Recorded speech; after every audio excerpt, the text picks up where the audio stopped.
So Well, really, it's where do we begin? I so don't know where to start. okay, I think I know where to start. My mom, for a long time, has been active in the Holocaust Museum.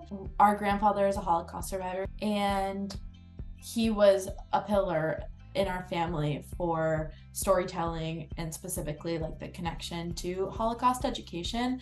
I think our parents really have impressed upon us the importance of being a link in the chain and carrying the torch of Jewish identity. They both come from families that are incredibly committed to the future of the Jewish people and have always been concerned about how to continue the legacy, but also the traditions and the values of the Jewish community. I don't really have a memory of being at Camp Vermont, New England, and not knowing Jen and Dan. What they believe in is so much deeper and so driven by this idea of we're connected as a people to our past in order to secure a brighter future for Judaism and humanity. I think that level of commitment is different than a lot of people and allows them, I think, to have a tremendous wide-ranging impact on the world.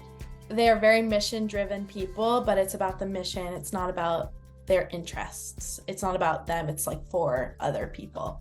That work, I think the way that they engage with the community and the way that they position themselves inspires other people to do great work too. They're deeply involved in the United States Holocaust Memorial Museum, and at the same time they've been incredibly involved at the Charles E. Smith Jewish Day School. And one of the things that they've done is bring those institutions together to make a difference in the way Jewish students think about the world and their commitments and their values. I've had the privilege to grow up with them in the context of this work.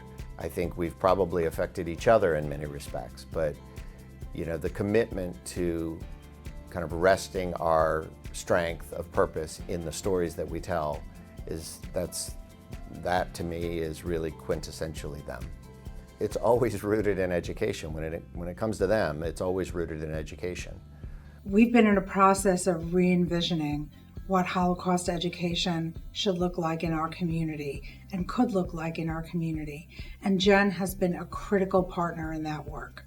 She worked with our staff and other leaders in the community to develop a new program called Magi, Generations of the Shoah, which trains children of survivors to be able to share their parents' narratives with students and educators and community members. And in 1 year, we were able to double the number of people that we reached with our Holocaust education programming, from 5,000 the year before to around 10,000 this past year.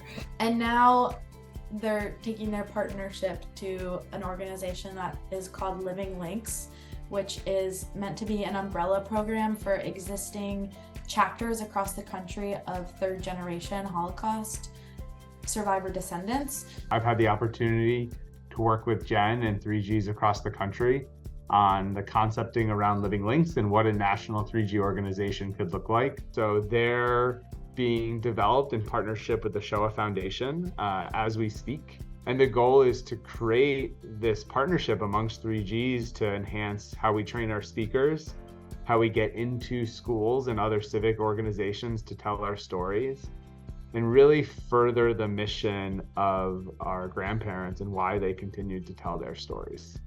I know that when I meet other descendants of survivors, there's like immediately a kinship there. How we relate to the lessons learned from the Holocaust and from our own stories today is a really powerful tool of social change. The work continues, and I value Jen so much as a thought partner who really understands the nuances and the global importance of sustaining the legacy of the Shoah, but also in meeting the moment.